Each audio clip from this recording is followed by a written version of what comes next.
여러분 안녕하세요. 찾아가는 새벽기도 시카고 한인제일연합감리교회 조선영 목사입니다.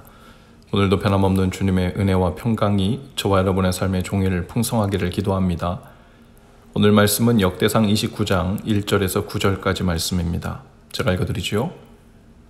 다윗 왕이 온 회중에게 이르되 내 아들 솔로몬이 유일하게 하나님께서 택하신 바 되었으나 아직 어리고 미숙하여 이 공사는 크도다.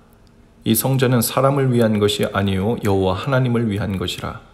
내가 이미 내 하나님의 성전을 위하여 힘을 다하여 준비하였나니 곧 기구를 만들 금과 은과 놋과 철과 나무와 또 만호와 가공할 검은 보석과 채석과 다른 모든 보석과 옥돌이 매우 많으며 성전을 위하여 준비한 이 모든 것 외에도 내 마음이 내 하나님의 성전을 사모함으로 내가 사유한 금, 은으로 내 하나님의 성전을 위하여 드렸노니 곧 오빌의 금 3,000달란트와 수는 7,000달란트라. 모든 성전 벽에 입히며 금, 은 그릇을 만들며 장인의 손으로 하는 모든 일에 쓰게 하였노니 오늘 누가 즐거이 손에 채워 여호와께 드리겠느냐 하는지라. 이에 모든 가문의 지도자들과 이스라엘 모든 지파의 지도자들과 천부장과 백부장과 왕의 사무관이 다 즐거이 드리되 하나님의 성전 공사를 위하여 금 5,000달란트와 금 10,000다릭, 은 10,000달란트와 놋 18,000달란트와 철 100,000달란트를 드리고 보석을 가진 모든 사람은 게르손 사람 여이엘의 손에 맡겨 여호와의 성전 곳간에 드렸더라. 백성들은 자원하여 드렸으므로 기뻐하였으니 곧 그들이 성심으로 여호와께 자원하여 드렸으므로 다윗 왕도 심히 기뻐하니라. 아멘. 다윗 왕이 성전 건축을 위해 힘을 다하여 준비합니다. 그리고 다윗 스스로 정말 힘을 다했다고 표현을 했죠. 여기서 힘을 다했다라는 표현 속에는 크게 보면 성전 건축을 위한 모든 준비를 열심히 했다라는 표현이기도 했지만 또 다른 의미 중 하나는 바로 하나님께 힘을 다해 드렸다라는 의미이기도 합니다. 그래서 3절에 보면 성전을 위하여 금, 은, 놋, 철, 나무, 보석, 옥돌 등을 많이 준비했지만 그 모든 것들 외에 다윗이 자신이 개인적으로 소유하고 있는 사유재산으로 금과 은을 드렸다고 말합니다. 그리고 그 드린 양이 오빌의 금 3,000달란트와 순은 7,000달란트라고 했는데요. 오빌의 금이란 말은 당시에 순금이란 의미와 동일시되는 말이었습니다. 이것을 환산하면 금은 약 102톤 정도였고 은은 238톤에 달했습니다. 다윗은 자신의 사유한 금과 은을 드린 이유에 대해서 분명히 밝히고 있는데요. 3절 전반절에 보면 성전을 위하여 준비한 이 모든 것 외에도 내 마음이 내 하나님의 성전을 사모함으로 라고 했습니다. 여기서 주의 성전을 사모함으로 라는 표현을 공동번역에서는 주의 성전을 기뻐함으로 라고 번역했어요. 그러니까 다윗은 단순히 성전 건축이라는 거대하고 영광스러운 프로젝트를 완성하기 위해서 모든 금과 은과 리소스를 긁어 모으고 또 실패를 피하기 위해 자신의 개인 창고와 보물까지 다 내놓았다는 말이 아니었습니다. 다윗은 성전을 기뻐하고 사모했기 때문에 자신의 개인 보물들을 기꺼이 드렸다 이런 말이었죠. 그래서 5절에서도 다윗이 백성들에게 이 드리는 일에 참여하기를 권하고 독려하면서 말하기를 그 이유를 분명히 밝히고 있습니다. 오늘 누가 즐거이 손에 채워 여호와께 드리겠느냐 하는지라. 또 6절에 보면 이에 반응한 사람들은 모든 가문의 지도자들, 이스라엘 모든 지파의 지도자들, 천부장, 백부장, 또 왕의 사무관들 역시 다 즐거이 드렸다라고 기록했습니다. 그리고 백성들이 드린 금과 은의 양은 각각 190톤, 그리고 은의 양은 395톤 정도였습니다. 다윗이 드린 금과 은의 양보다 각각 약 1.5배 정도 되는 양이었죠. 우리는 자칫 잘못하면 우리의 시선과 마음을 성전 건축이라는 거대한 프로젝트의 성공 여부에 빼앗길 수 있습니다. 하지만 이 모든 준비 과정에서 한 번도 놓치지 않고 있고 그 뼈대와 기둥이 되어 흐르고 있는 표현은 다름 아닌 기쁨으로 사모하여 준비하고 드렸다는 말이죠. 9절입니다. 백성들은 자원하여 드렸으므로 기뻐하였으니 곧 그들이 성심으로 여호와께 자원하여 드렸으므로 다윗 왕도 심히 기뻐하니라. 백성들도 자원하여 willingly 그리고 성심으로 드렸으므로 기뻐했고 또 기쁨으로 자원하여 드리는 백성들을 보면서 다윗 왕도 기뻐했다고 했습니다. 외관으로는 엄청난 양의 금과 은, 보석과 나무와 돌들로 인해 성전 건축이 준비되는 것처럼 보였지만 보이지 않는 곳에서는 다윗부터 시작하여 온 백성들 모두의 마음에 그 성전을 기뻐하고 사모하여 자원하여 자신의 보물을 드리는 기쁨과 사모하는 마음이 준비되고 있었던 거죠. 로마서 12장 1절에 보면 바울은 로마에 있는 성도들에게 1장부터 11장까지 복음이 무엇인지, 예수 그리스도를 통하여 죄인 되었던 우리들이 어떤 은혜를 입고 자녀가 되었는지, 그리고 자녀와 일꾼이 되어 살도록 부름받았다는 것은 무슨 말인지에 대해서 설명한 후에 12장 1절에서 첫 그 권유를 하고 있는데요. 그 내용 또한 다윗처럼 자신을 하나님께 드리고 바치라는 의미였습니다. 그러므로 형제들아 내가 하나님의 모든 자비하심으로 너희를 권하노니 너희 몸을 하나님이 기뻐하시는 거룩한 산제물로 드리라. 이는 너희가 드릴 영적 예배니라. 아멘.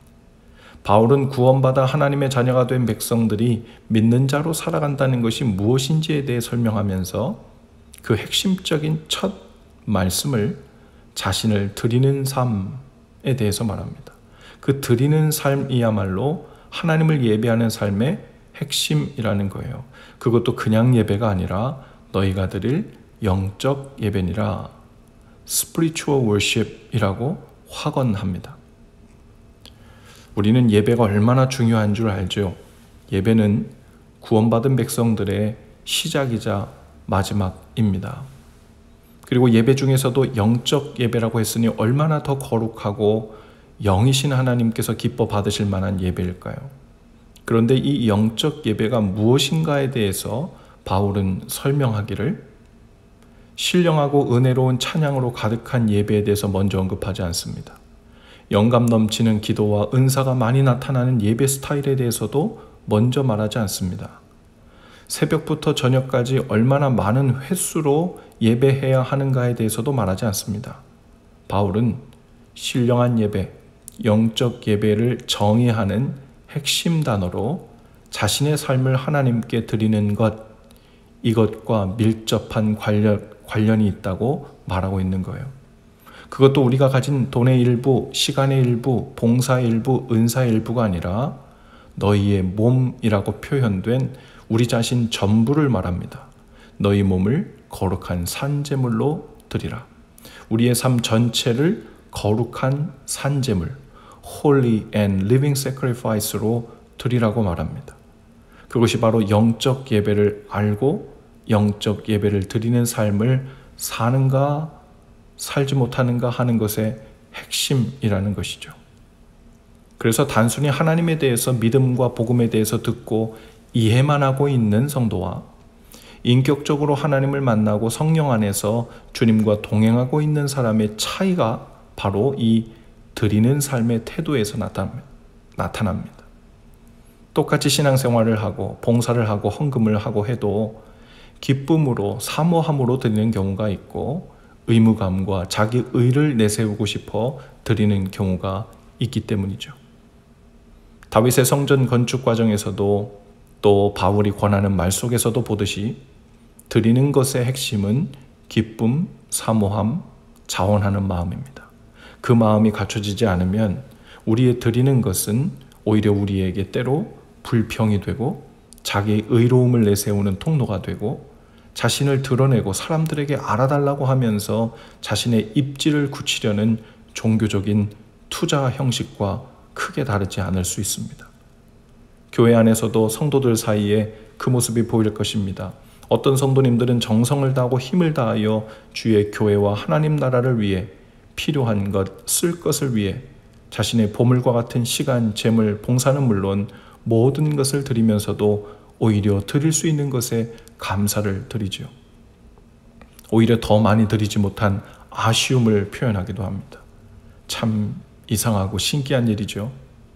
드릴 수 있는 것 자체에 대한 감사는 곧 기쁨과 사모함 그리고 자원하는 마음에서 나왔다는 증거가 되겠죠. 어떤 성도님들은 토요일, 주일 아침부터 저녁까지 종일 섬기고 자신의 것을 나누고 자신의 생업과 본업이 무엇인지 혼동될 정도로 섬기시는 많은 성도님들이 계세요. 물론 우리 자신의 본업에 충실한 것 또한 하나님께서 우리 일상에 주신 귀한 사명이기도 하지만 엄밀히 말해서 우리의 본업은 바로 우리의 생업을 이야기하는 것이 아니라 바로 하나님 나라, 하나님의 자녀된 삶을 의미합니다. 그 정도로 하나님께 드리는 삶 자체가 하나님 보시기에 기뻐하시는 삶의 예배요, 거룩하고 영적인 예배가 되고 있다는 의미이겠죠. 그래서 교회와 봉사를 하고 헌금을 하고 시간을 드리고 헌신을 다 드린 후에 문 밖을 나서는 성도님들의 표정을 보면 그날 드린 예배와 봉사와 교제의 모든 것들이 기쁨과 사모함으로 드린 것인지 아닌지가 드러날 것입니다. 지난 3주간 저희 두 딸이 서부 산호세에서 사역하고 있는 이모, 이모부 집에 다녀왔습니다. 작년 여름에 사역지를 옮겨 멀리 이동한 후에 1년 만에 그리운 이모, 이모부와 3주간 좋은 시간을 보내고 왔는데요. 아이들이 돌아오는 날 이모 집에 3주간 머물면서 너무 즐겁고 감사했다고 하면서 꽃다발을 직접 만들고 그 안에 카드를 써서 두고 왔다고 했습니다. 아이들을 공항에 바래다주고 집에 돌아온 이모, 이모부가 아이들이 집에 남겨놓은 카드를 보다가 또 눈물이 왈칵 쏟아졌다고 해요. 카드의 내용도 내용이지만 꽃다발 안에 이모, 이모부를 위해 자신이 받은 용돈으로 받은 돈을 돌돌 말아서 넣어 놓았다는 것입니다. 그곳에 머무는 동안 몇몇 분들이 아이들에게 용돈을 주었나 본데요. 그것을 전도사로 넉넉하지 않은 형편에 있는 이모, 이모부에게 주고 싶다고 돌돌 말아서 꽃다발 안에 숨겨놓고 온 것이었습니다. 영상통화를 하면서 아내와 처제가 둘이 울고 있는 것을 보면서 마음이 흐뭇했습니다. 아이들이 은혜를 입고 감사한 일에 기쁨으로 자원하여 주고 나누는 마음을 주신 것에 감사했습니다. 기쁨으로 주고 나누는 일은 삶의 일부가 아니라 주님이 우리에게 명하신 신앙생활의 핵심이자 영적인 삶의 예배가 되기 때문이죠. 여러분, 어떤 프로젝트나 필요를 따라 드리고 봉사하고 헌신하는 것도 필요하지만 하나님께 우리의 보물을 드리되 기쁨과 사모하는 마음으로 그리고 자원하며 드리는 삶을 연습하시기 바랍니다. 그것은 영적 예배를 연습하는 것이고 또 하나님께 받으실 만한 삶을 드리는 것입니다. 기회가 있을 때마다 기회를 얻든지 못 얻든지 기쁨으로 드리시기 바랍니다. 아이들에게도 무엇보다 하나님께 기쁨으로 드리는 것을 가르치시고 이웃들에게도 기쁨으로 나누는 것을 가르치시기 바랍니다. 그것은 어떤 유산보다도 값진 삶의 본질, 삶의 진실하고 영적으로 사는 법을 가르치는 일이기 때문이죠. 저도 우리 성도님들께 이 다윗의 마음으로 이렇게 권하고 여쭤보고 싶습니다.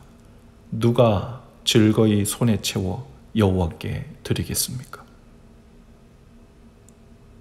그리고 우리의 손과 마음에 채워진 기쁨과 사모함이 오늘 우리가 주님 안에 건강하고 행복한 동행을 하고 있다는 증거로 드러나는 날 되실 수 있기를 주님의 이름으로 축복합니다. 기도하시겠습니다. 귀하신 주님, 저희로 즐거이 감사함으로 드리는 삶에 초청해 주시니 감사합니다. 성전된 우리 마음에 주님을 더 견고히 모시고 동행할 수 있도록, 그리고 하나님 나라라는 거룩한 성전을 사모함으로 기쁨으로 드리고 나누는 은혜를 누리는 삶이 되게 하옵소서. 오늘도 주님께 우리의 모든 것을 드릴 수 있음에, 그리고 누가 드리겠냐고 성령을 통해 권해 주심에 감사합니다. 저희로 잘 드리는 영적 예배 삶을 살도록 성령님 인도해 주옵소서. 예수님 이름으로 기도합니다. 아멘. 여러분 오늘도 말씀과 동행하며 화이팅입니다. 저는 내일 아침에 다시 찾아오겠습니다.